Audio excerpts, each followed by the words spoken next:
हमारा मकसद है तर्क और विज्ञान के आधार पर हर परंपरा को समझना। हम आस्था की आड़ में अंधविश्वास को बढ़ावा नहीं देते, बल्कि कर्म और जिम्मेदारी पर यकीन करते हैं।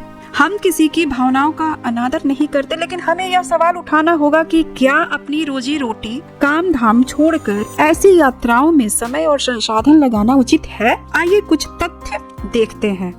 आर्थिक नुकसान होता है। कांवड़ यात्रा में लाखों लोग हिस्सा लेते हैं। कई लोग हफ्तों तक अपनी दुकानें, नौकरी या खेती का काम छोड़ देते हैं। इसमें उनकी आय पर सीधा असर पड़ता है। उदाहरण के लिए एक दिहाड़ी मजदूर जो 500 रुपए रोज कमाता है, 10 दिन की यात्रा में 5000 रुपए का नुकसान उठा सकता है। क्या यह नुकसान परिवार की जरूरतों से ज्यादा जरूरी है? आप हमें कमेंट में बताएं। दूसरा नुकसान है सामाजिक और यातायात अव्यवस्था। कांवड़ यात्रा के दौरान सड़कें जाम हो जाती है। 2024 में हरिद्वार और दिल्ली की सड़कों पर घंटों ट्रैफिक रुका रहा, जिससे आम लोग, मरीजों और आपातकालीन सेवाओं को परेशानी हुई। क्या हमें ऐसी परंपराओं को आधुनिक समय में संशोधित करने की जरूरत नहीं? स्वास्थ्य जोखिम। लंबी पैदल यात्रा खासकर गर्मी और बारिश में थकान, डिहाइड्रेशन और चोट का कारण बनती है। 2023 में सुल्तानगंज में कई कांवड़िए बेहोश हो गए थे। क्या इतना जोखिम लेना तर्कसंगत है?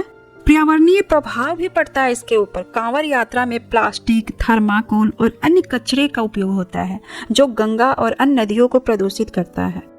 2022 में हरिद्वार में गंगा घाटों पर टनों कचरा जमा हुआ था। क्या यह हमारी नदियों और पर्यावरण के लिए सही है? और सबसे 5वां पॉइंट जो है अंधविश्वास और समय की बर्बादी। कई कांवड़िए मानते हैं कि जल चढ़ाने से मनोकामना पूरी होंगी, लेकिन क्या यह तर्कसंगत है कि मेहनत से कमाए समय और पैसे को ऐसी मान्यताओं में लगाया जाए जिनका कोई वैज्ञानिक आधार नहीं? कर्म और मेहनत से ही जीवन बेहतर बनता है, न कि ऐसी रस्मों से। तो साथियों, अब हम बात करेंगे इसका आखिर समाधान है क्या। हम यह नहीं कहते कि परंपराओं का कोई महत्व नहीं, लेकिन हमें इन्हें तर्क की कसौटी पर रखना होगा।